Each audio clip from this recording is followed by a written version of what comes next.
Hello, everyone. Welcome back to Frank Film Club. We, this week, are talking about Eternal Sunshine of the Spotless Mind, which was a listener's pick. We put it out to our listeners to pick one of the films this series, and we had some classics. This wasn't actually the most voted for film. The most voted for film was Lord of the Rings. Totally. I'm really sorry we haven't picked Lord of the Rings. We felt like it was too much of a scope to pick one and just to talk about just one film. We didn't pick that one. Yeah. So we thought that this one would be a good one because it's one standalone piece and there's lots to talk about. And the third place, most voted, was Gladiator, which also would be interesting to do maybe next series when the new one comes out, which I'm so excited about. Yeah, me too. We should definitely do that. A hybrid like we're about to do with Mean Girls coming up soon. Great idea. Yeah. Eyes peeled for that. But today, so we are doing Eternal Sunshine of the Spotless Mind. This is one of my favorite films. Yeah. I find it really difficult to talk about on the podcast films that I feel really passionate about, especially nostalgic films, just to get across just how much they shaped me. But I'm going to give it a go. Yeah. And we'll need your help and guidance as well. I'm really excited to hear what you both think about Eternal Sunshine. Yeah. So Eternal Sunshine, Joel finds out that his girlfriend Clementine has had him erased from her memories and decides to do the same. During the time of the clinical procedure, he realizes that he still loves her deeply. The film was written by Charlie Kaufman, which he also wrote Being John Malkovich, adaptation, I'm thinking of ending things, legendary. Directed by Michel Gondry, starring Kate Winslet, Jim Carrey, Elijah Wood, Mark Ruffalo, Kirsten Dunst, and Tom Wilkinson. Stellar performances from all. You can watch this, you can rent it or buy it on Amazon Prime or Apple TV. Stay tuned because in this episode, we're going to be discussing why Jim Carrey didn't like filming this film, an alternate ending, which I found, and what you guys think of that.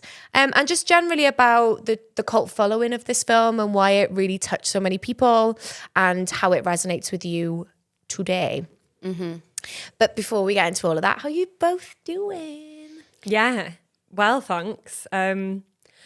Me and Maisie have been together recently. We shot a short film the other week. Yeah. Tell everyone about it. What's it about? Can you say? Shall we just say? Yeah. It's kind of like... It's so stupid. It's ridiculous, but it's brilliant. It's set in this world, but kind of an alternate version of this world where Leonardo DiCaprio and Kate Winslet... Fitting. Very. ...had a baby... And the baby is played by me. She's grown up now.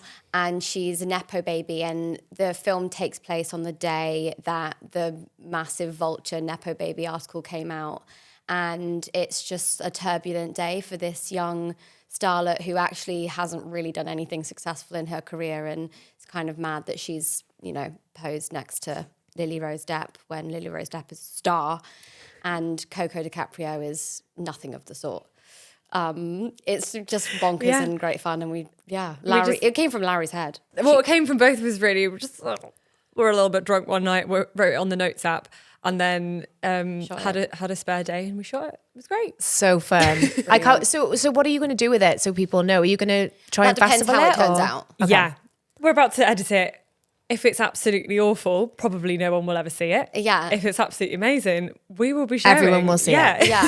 So stay tuned for that also, because maybe we'll post it, when it gets released. If it doesn't get made, we'll set up a Patreon or something and we'll give members of this pod, because this is the only place where we've spoken about it. Yeah. So, yeah. If it never goes anywhere, then it's coming to you. Yeah. Great. Little slice screenings. Oh my God. Love it. Creative little beans. Yeah, it's great fun. Great. That's been brilliant. What have you been up to, Han? Oh my God, nothing as exciting as that.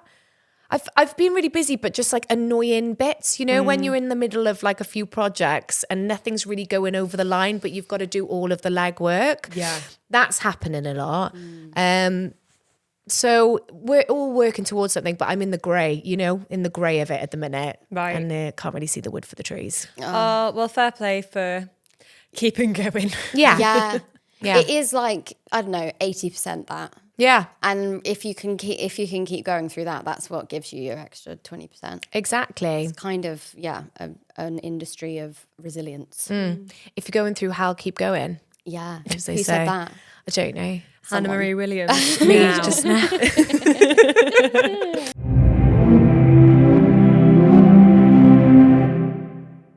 This film, when did you first watch it? Can you remember when you first watched it and how you felt about it then? And has it changed at all as you've watched it again or as you've grown up? I can't remember when I first watched this film, and it's not one that I had rewatched a lot of times. I think I'd seen it once or twice before, and actually didn't, like when I was quite young and watched it, didn't really understand what was going on throughout. So then when we revisited this, it was a whole different experience. But yeah, can't pinpoint it, so can't really go into it that much, just that I didn't fully understand, I didn't follow. Do you remember? If I had to pinpoint the time in my life, I think I was like 15 and had just started developing my own taste in movies, and this came recommended to me after I told someone that I'd watched Like Crazy, which is one of my faves. Love. And I think someone who's sort of older and wiser than me said, oh, if you're into sort of heartbreaking romantic films, you need to watch the classic that is Eternal Sunshine of the Spotless Mind. And I think it was kind of the first magical realism film that I'd ever seen. So loved it for a lot of those reasons. And I think that really the story and the weight of it was pretty lost on me then. I don't think I'd been in love, and I don't think I don't think it connected to me or meant something to me in the way it did to other people at that point in my life, and have since rewatched it. And now I'm just like, every year I feel I'm taking more and more from it. Having now gone through like I've had love, but I've also had real heartbreak. And I feel like now this movie is serving me in ways that it never did before. Yeah. So the 20-year anniversary is this year. And I think I felt the same way when I first watched it. I don't remember the exact like viewing experience, but I do remember telling people that I loved this film.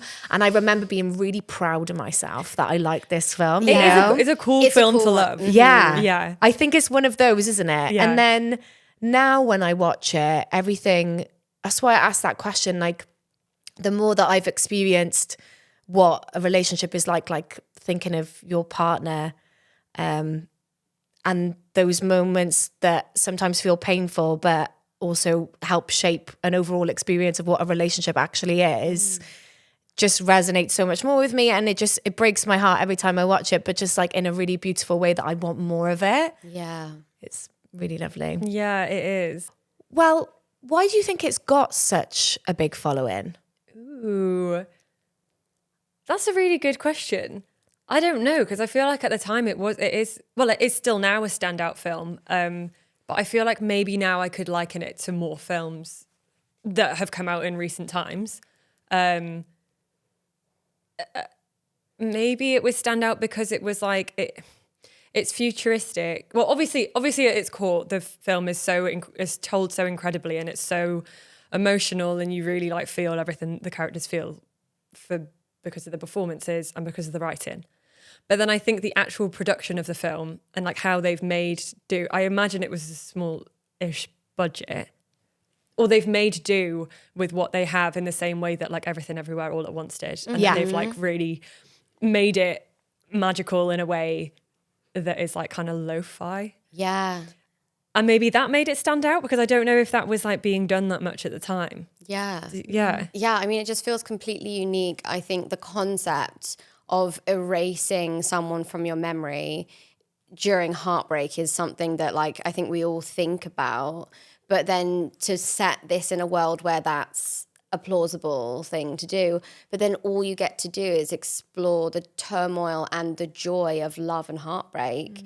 And you do it in this way that's incredibly entertaining, because like you're learning new things about the laws of this universe and like, you know, how the coding of that works. It's like you're just on this vehicle that's very joyous and visually so fun and kind of its own style. Like Charlie Kaufman is just, he kind of originated this and continues to be like the leader at it. And And then, you at the soul of it, it's like something that just makes you want to cry. And I just think combination of those things all orchestrated really beautifully, plus time, plus it being ahead of its time. It's like going to be a classic forever, you know? I think all of the elements are just so well thought out, with even this, like the very satisfying B plot with the rest of the actors. Right, Yeah, which so I true. kind of had completely forgotten about Yeah. until rewatching it now. And when rewatching it, it's not until it actually happens, everything with Mary, Kirsten Dunst's character, until that kind of like twist is revealed. I had also completely forgotten about it, and then was like, oh my God, I feel so satisfied by every element of this story right now, which I think is rare, and is just like, shows how brilliant of a writer Charlie is. Yeah. Oh God, I just said Charlie Kaufman, didn't I? But You did. But it's not directed by Charlie Kaufman. No, he wrote it. But Yeah. So had the who's the director, and has she? Is it he? Yeah. Had he done other things? I don't know anything about him. So Michel Gondry, it was a music video director, so was very used to Interesting. doing like lots of things on a smaller budget. Yeah. And did music videos for like Bjork. Who else? I have. He's say Jamiroquai. I think he did do Jamiroquai, Love that. Daft Punk, Wow. White Stripes, Kylie Minogue, and came from that world where you have to like have very cool concepts which are really memorable in a short period of time and tell a story like that on like a smaller budget using loads of practical effects. That's so funny. And now he's translated that into this, but also amazing that it's got this really sincere, beautiful thread about love, which feels really real. Along with all of these concepts, because sometimes when you watch a film which has got a lot of these different elements that are put together, it can feel like too many ideas at once and it doesn't string together well. Yeah. But this one doesn't do that. No, Yeah. not at all. Like really nailed it. Yeah, that's really cool to have a combination of a writer who's obviously amazing at writing, and then a director who potentially isn't very good at writing because they've come from a very different background, but is so good at just like those amazing visuals. That's a cool collaboration. Funnily enough as well, actually this is all like slotting into place now, because he comes from that world where he's used to like thinking of cool concepts and like delivering on those. He's got a great writer, but he was also going through a really bad breakup when he was doing the film. So it all Trifecta. the trifecta Yeah. of filmmaking. Yeah.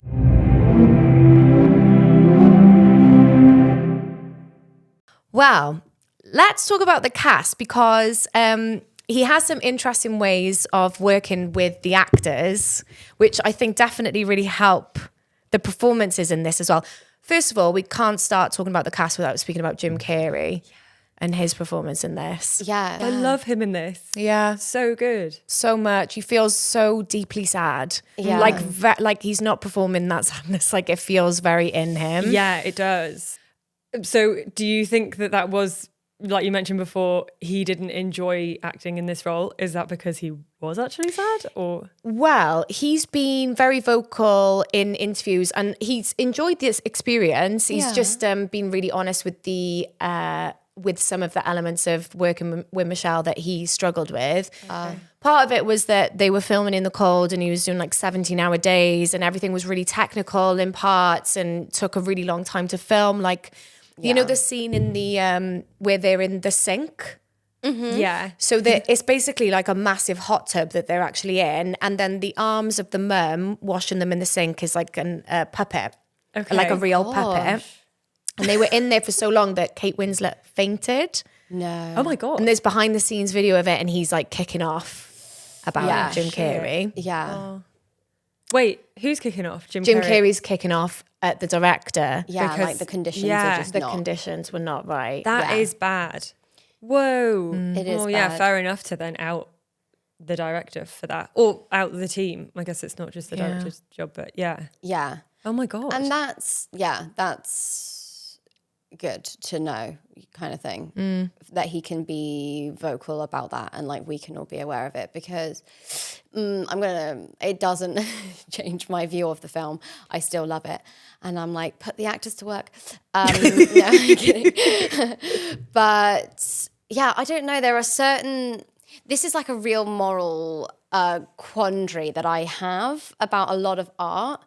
Is that some of my favorite things, they have stories like this, like in the making of, and you know, lots of musicians that I love have like horrible worldviews or like whatever. Like I just, and I think it's something that I'm just like always gonna run into, and it feels like so many things that I love have a little bit of a sour backstory to them.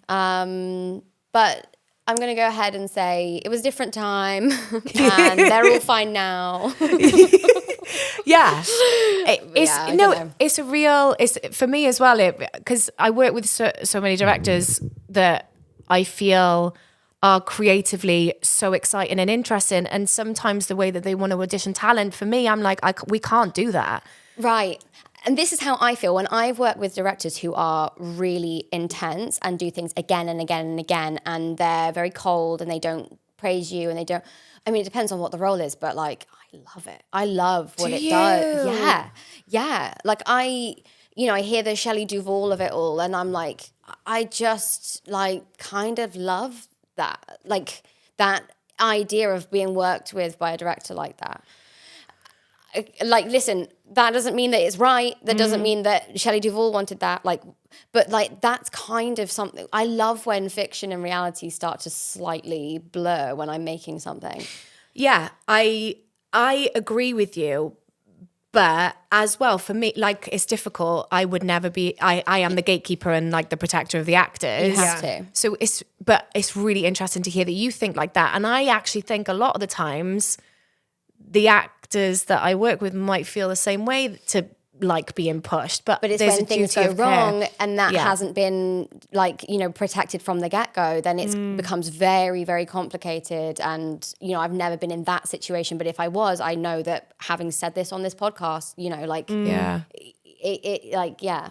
it's a complicated part of making art, I think. Yeah, definitely. It's interesting because like working with you as a producer, you are always so pro, obviously, like pro actors and looking after actors. And so I don't know, I just kind of wonder how that sits with you when it's you being the producer in that situation.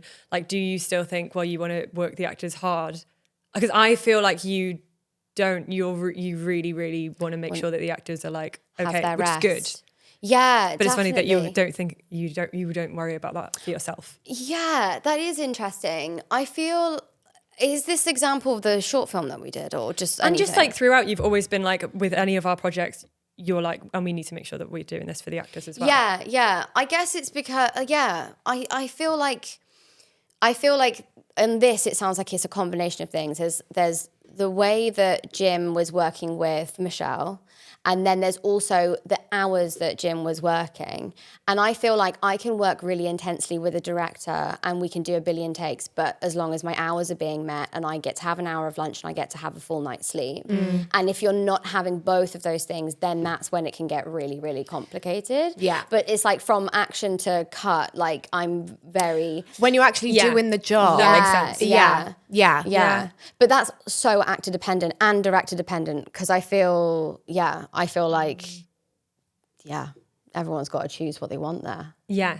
But what I love about being a producer is being able to tell when an actor is like, you know, these are the things that are outlined, but actually this is what I want. And I love knowing an actor well enough and feeling like they can talk to me enough that we can change things to meet like whatever they want. Yeah. But you have to be able to have that trust that you're not going to break their turnaround and like all of those things that happen so frequently.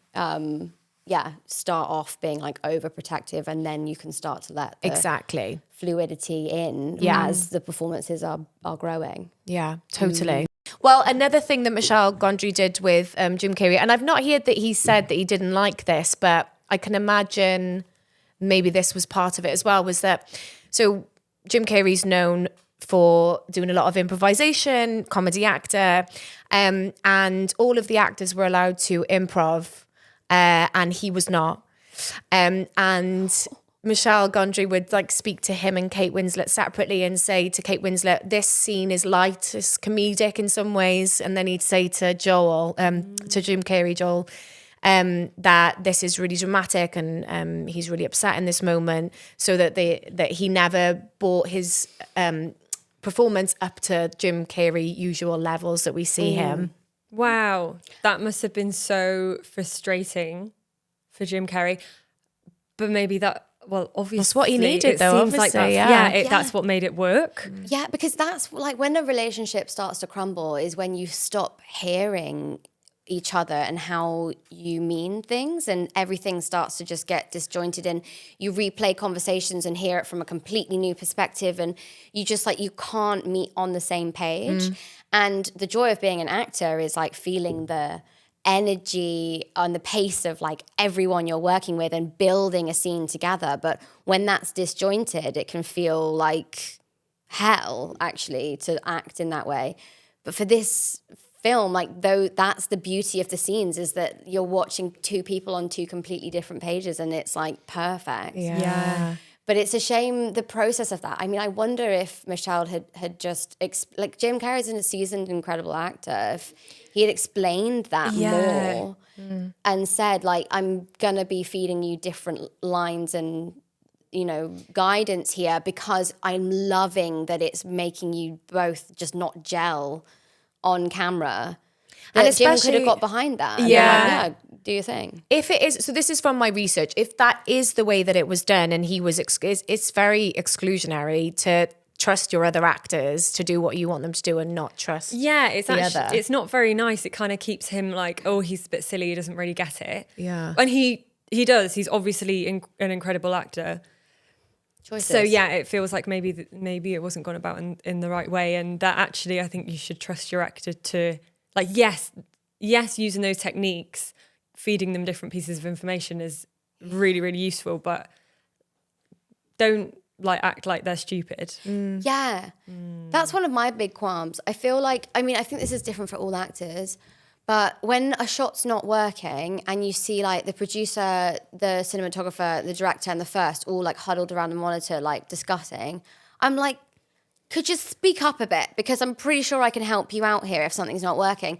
But they always want to work around the actor, which is fine. Because some actors, I'm sure if you said, can you stand here and deliver your line instead of here, they'd like freak out and be like, that's your job to figure that out or whatever. But like, I don't know, that's maybe a thing of the past. But I just feel like, just tell me what we're doing and I will do it. I'm part too. of this equation with you. Yeah. You don't have to like, I don't have to be blinkered over here, like in my process. Like I can do all of that, but also like we're trying to make a movie together. Yeah. So I just feel like different directors I work with, depending on if they're like new school, old school, have really different approaches to the details they'll disclose to actors.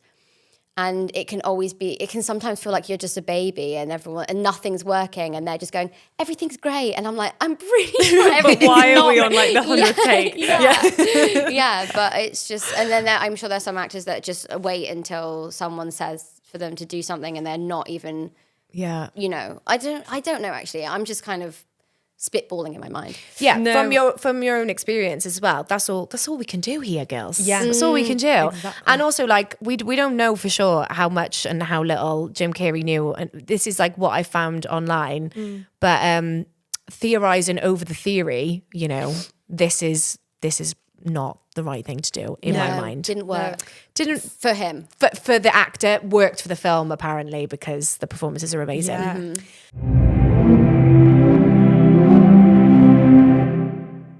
Any guesses on the budget?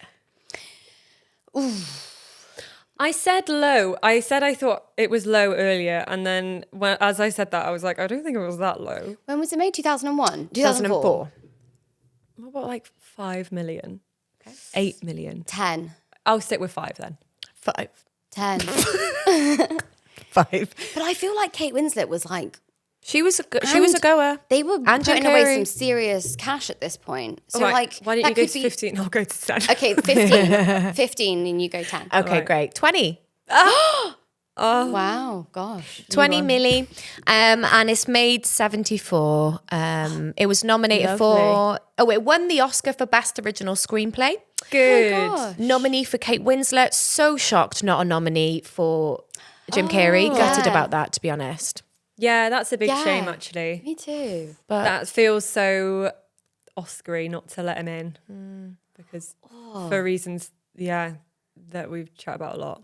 Kate Winslet, please. oh god, yeah. I mean, also talking against type kind of thing. Kate Yeah. Winslet being super scrappy and like crazy colored hair. Like, it's so not the person that immediately springs to mind. Like at that time and the actors to choose from at that point in history. I like talking about it like it's this is like only 20 years ago. That point in history, when Kate Winslet was a star. She still is. Maisie, I've just had a coffee. Can anyone tell? Can anyone tell? But yeah, I think also seeing her, in this way is so brilliant. I think this is why this film makes it into my top films, because it is so against type for those two main Casting, actors. that's your thing. Yeah. But you know what's funny? I feel like from seeing Kate Winslet in so many interviews over the years, I think this character is probably way more like actual Her personality, Kate Winslet yeah, for sure. than most of the other characters that she's played. Like she's really fun and I don't know, kind of wacky in a way. Like, yeah. So it's like how maybe it was just because there weren't that many characters like that at the time, or they were played by people who were like society would say were weird. Yeah. It's an interesting thing, like, you know, when a director's sort of thinking of their cast, whether they are taking meetings with actors or whether they're thinking of other characters that are similar. You know what I mean? Yeah. Because I'm sure Michel Gondry would have seen the real Kate and then been like, she's perfect for this. Yeah. Or, I don't know. I don't know anything about the casting of Kate, but I do know that it's funny that you say like her speaking naturally, she feels a bit more like Clementine than she feels like somebody else that she's played. Like Rose Dawson. Yeah, like Titanic girl. Oh, for sure. Yeah. Rose Dawson. Rose Dawson. And when they were writing the dialogue for this film, her and Jim Carrey got together with Michelle and I'm guessing with Charlie Kaufman, the writer as well, to talk about their past relationships and heartbreak. And a lot of the dialogue derived from that, where she was just having a conversation and being herself. Okay. Wow. Oh, interesting. Well, that makes sense. Yeah. Oh, I love Kate Winslet so much. Me too. Her delivery of like one of her final lines where she says, because that's what happens with me. Like, I don't know, just the way she says it, it feels like, every time I've heard her say that, I'm just like, that is not a line delivery that I would ever choose from words written on a page. Do you know what I mean? But it's like so real. And that makes me feel like she's had that exact conversation before. But it's just like, you know, when you're given a blank canvas, it's very hard to pick up a rhythm like that. That's so funny. My bugbear when I'm looking through casting tapes is that 19 out of 20, the cadence of the lines is delivered exactly the same. And then when someone does something a little bit different, you're like, okay, you've got an experience of this, or you understand this properly, or you just maybe a little bit, you've tried it a few different ways. Maybe you've tried it this way that everybody else has done, but you found it another way. So that would be my top thing that I would say to actors is like, try just like massing it up a little bit. What if it meant something completely different? And that's the beauty of right now, is that quite often you don't get a script and you just get the sides. So you really can afford to read between the lines. And even if it's completely wrong for what the actual story is, you're giving range. Yeah, totally. Well, we've discussed Joel, we've discussed Clementine. Do you think that they're right for each other, and how do you feel about the ending? Two very different questions. Well, Or maybe not, because I'd say, like, is anyone right for each other? Like, it's just that you maybe make it work. You could be better suited to certain people. I think they're obviously suited towards each other a bit because they fall in love. Mm-hmm. And then I think what the beauty of the end is that I think it's because they're saying, okay, I'm going to make it work. We'll try make it work. People could have other interpretations of that ending, but that's kind of what I think and hope.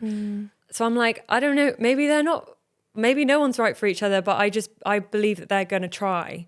And that's what makes me go, oh. Yeah, it's worth all of that. Yeah. Like it's for this and us. They are going to have really shit times. Yeah. And they know that, but that's okay. I love reading it the other way, which is like, but I feel like you can read it both, which is like, okay, then let's leave each other alone, but know that we meant a lot to each other at one point. What is the actual line? Can anyone okay. remember? Yeah, she goes, oh yeah, I'm just a fucked up girl who, I can't remember. Don't they just say okay to each other? They're just like, they basically are saying that it's going to be so shit, and then they both, yeah, and then he says okay, and I'm she gonna goes get bored. okay. Yeah, I'm going to get bored and disappear because that's what happens with me. And then he goes, okay. And listen, I think there's like times in my life where I'll read it both ways. But I think after having my first real heartbreak, snaps for Maisie, getting over a heartbreak, I just like the thought of going through that again. Yeah. Even all of the good bits, for all of the bad bits, like, no, thanks. Even if I wasn't really sure, if I could see those painful memories the way that they have in, sorry, I can't. This film really does hit different if you're in a different cycle of your life. Like when if I was in love, then I'd be like, oh my God, of course we choose each other again and again and again. Yeah. But yeah, I think I would feel the same way. If something, God forbid, happened to me and Warren and I watch this film, I'd be like, I'm not doing, like, no way. No way. I can't do it again. It was amazing and it's done and I'm not doing it again. Yeah. Yeah. But when you're in love or hopelessly romantic, the idea that like even if you erase one another from each other's mind, it's like, it's heaven. I suppose, another take that you could take from it is that they say, okay, let's just like go along for now again because we know that we're going to fall in love again. But when it gets shit, then okay, then it's over. Yeah. Which I think is fine because we already have context at some point. So let's just get to know each other until we see those parts and then go. Yeah. Yeah. Because that's true. If it was what my interpretation of it, that like, oh, we'll just say, okay, we'll just do it again and again and again. If it was actually a really, really toxic relationship and like not okay, that's not good. Listeners, don't go back to people who have been absolutely awful. Don't go back like to them. that's not actually a good message at all. Yeah. Yeah. So I think the different interpretations are good and very dependent on what's going on. This sort of thing is so romantic until you have a really close friend who is going through that and all they do is tell you all of the bad stuff and they like cannot quit and get out. And like when you see it from that perspective, you're like, this is not romantic. This is awful. Yeah. Yeah. But then when you see it, Yeah. It's very good to preface this conversation with all of those things that you've just said, because I do come at it from a romantic lens. Yeah. And it's beautiful that way. Yeah, it is, definitely. But, that is really important part of the conversation is like when something is toxic to the point where it's like really not good for your mental health. You're erasing each other from your mind. Yeah. It can be pretty bad. Pretty bad. Yeah. Well, there's an alternate ending, which I don't know if they might have shot it, but this was definitely something that was scripted that they tried or were going to try. So the original script, it featured a cut at the end, which was Kate Winslet's Clementine, years later and she's having the procedure done again, and you see on the computer that she's had the procedure done loads of times and it's always Joel's name. She keeps on going back and back and back. See, that makes it toxic. That makes it toxic, and that makes me think, okay, yeah, Maisie, maybe, yeah, like that. Yeah. Ooh, Isn't yeah, that- I don't know how I feel about that ending. Isn't that someone's definition of insanity? It's like doing the same thing over and over again. And hoping expecting for to have a different results. outcome. Yeah. But she doesn't remember it is the thing. So it's not over and... Yeah, well, it's not. They keep finding each other again. The Subconsciously- romantic way of viewing that is that even though they keep removing each other, she still keeps finding him again. But and it's like, that's beautiful. Yeah. But then I think that also shows the importance of memory of like everything, whether it's a good Yes. thing or a bad thing. If you've gone through something, you will learn something from it. But because she kept on erasing it, she can never move forward. Yeah. Yeah. And you so- have She's in to this go weird through loop. pain. Yeah. You actually have to. Otherwise, you're just stuck. You will be stuck in there forever. Yeah. True. We just nailed life and the universe. Yes. What can I say, girls? Wow. Just a little Wednesday afternoon.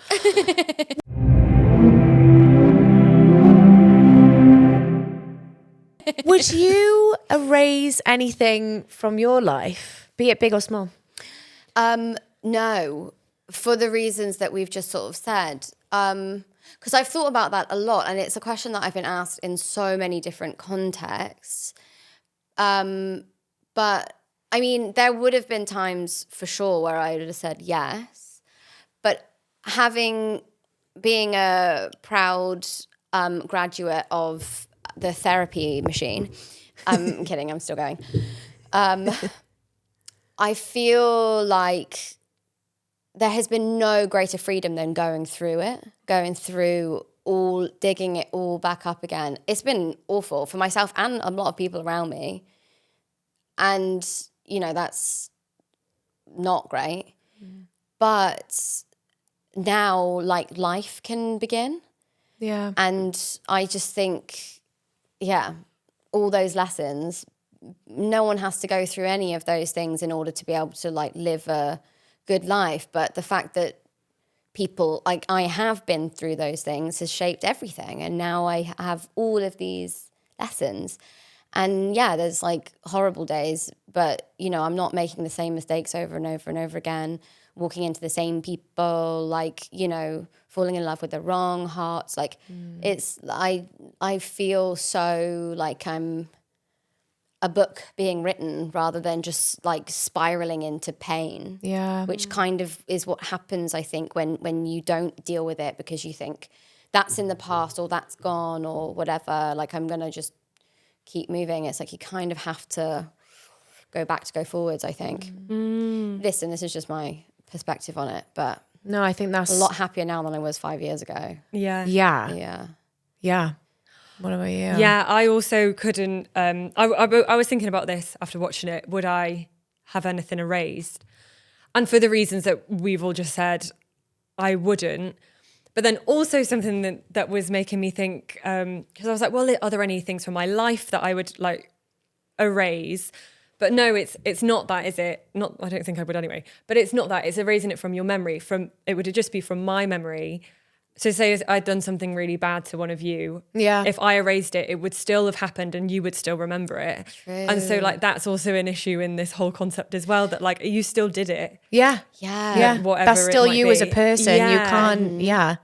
And it still had an effect on Other people. other people. And yeah. yeah. So no, I was trying to think of something. I was couldn't. also trying to rack my brains because I knew that I wanted to ask you that question. And the answer is definitely no for like anything big. But I do wish that I could erase some of the stupid shit I've said. Because when I'm lying in bed at night and things play over in my mind, I'm like, why did I flip and say that? No, but people still would have heard it. Yeah, is the no, thing. no. But people don't think it's as embarrassing as what Yeah, you think it that's is true. sometimes. I was actually just about to say the same thing. That's true. Like, I now have the understanding that these things that I think about from my past, no one has thought twice about since. No one even remembered to start with. Exactly. No one was even listening. But when you're laying, like, just just to get over it, to be like, okay, I'm going to erase my memory of saying that, so as I can just stop thinking about it because no one else is thinking about it. That's a fair point, because it actually never even mattered. It never mattered. Okay, yeah, well, okay, that's probably the one thing that I'm like, that doesn't feel like a toxic thing to erase. No, it's not toxic because it helps you, because nobody, it doesn't affect matter anybody anyway. else. Yeah, it's like, I don't think it's called an intrusive thought, but it's like, just those like repetitive thoughts. Yeah, I've got a few in the bank, and they slowly kill me off. Yeah, I feel like there are a couple of earwigs from childhood, like little songs. For example, the fucking Lely Kelly song. We're Lely Kelly, the cutest shoes. Oh yeah, Lely Kelly, we are so cool. Oh yeah. Fuck that song. Fuck that song, and how it spiraled around my head every day since I was about 8. In any little ounce of privacy, peace, or silence, the fucking Lely Kelly song is spiraling around my head. What the hell is Lely Kelly? It's these shoes that I desperately wanted as a child, Oh and my I never got them God. because my parents didn't love me. I have Well, no idea what that is. I also can't ever say, if anyone says anything about a washing machine, I always say that they live longer with Calgon. Yeah. I can't not say Yeah, that. I've never even heard that Washing before. machines live longer with Calgon. She never watched TV. She's crunchy. What does crunchy even mean? Did I not tell you this the other day? I don't know. It's like when Don't everything's remember. like organic and like you have brown bread and Oh, you did tell me that. Yeah, I'm a crunchy. Yeah. If you've got any more that stick out in your mind that you can never get out, just send them Don't over to tell us us, so we please. can ruin our own lives with them as well. yeah, but that's what I'd have removed. Great. Yeah. Mean. And on to Letterboxd. James has said, wish I could erase this film from my mind just so I could watch it again for the first time all over again. No. Me too. Mm-hmm. I feel like this is such a Letterboxd film. Was it like a lot of love on Letterboxd? Lot of love and Letterboxd. Yeah. Lot of Which love is and funny Letterboxd. because a lot of films that came out in 2004, people don't write about them on Letterboxd because they're just in the past and everyone wants to talk about the new cool thing. But this is still so iconic to so many people. That So iconic. Actually, Ariana Grande has just released an album called Eternal Sunshine because this is one of her favourite films. You're right. That's fun. I saw that. Although I feel like she's such a different vibe to this film. But fair enough. Outwardly, but maybe We don't on know the her, inside. to be fair. Yeah, but like I don't imagine that the songs on that album will be like, oh yeah, it's really giving Eternal Sunshine. No. Does that mean that's probably really mean? Well, to say, well, but I think we should listen and then maybe it is. maybe. I hope so. Yeah. Be discussed. To be discovered and discussed. One Gizmo fan said, I pray people get broken up with so I can recommend this movie. Yeah. Dark, but true. Yeah. Yeah. Kinda nice. I don't know. It was a better film to watch, like after experiencing heartbreak. For the first and only time it will ever happen to me in my life. Don't say No, that. I'm never, ever, ever going to be heartbroken. How are you going to be again. falling in love every week if you don't want heartbreak? I just think that I am stronger now. Batten them off. I shall just break hearts from here on in. Here on in, I will be the breaker. Annie Betlin said, my favourite horror film ever. Real. Yeah. That's real. Great. Okay, final thoughts on Eternal Sunshine of the Spotless Mind. It actually gets better every time I watch it. And so thank you for reminding me to watch it again. Well, the listeners, thank you so much for thanks, choosing this listeners. film. Yeah, great choice. Yeah. Yeah, it's a brilliant one, and we had such good chats about it. Sometimes when we all love a movie, it's kind of hard to discuss, but there's so much to dive into here. So thank you for a really great episode. Thank you, girls. Thank you for joining us.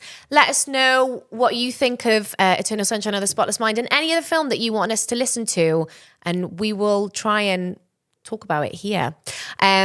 The way to follow us is TikTok and Instagram at Frank Film Club, or you can send us an email, filmclub@wrapped.world.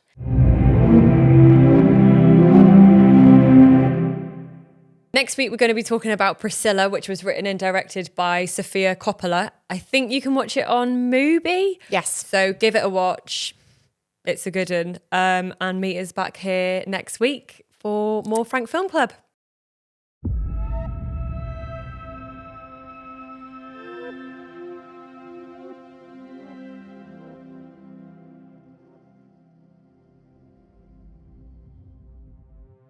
This podcast was presented by Wrapped.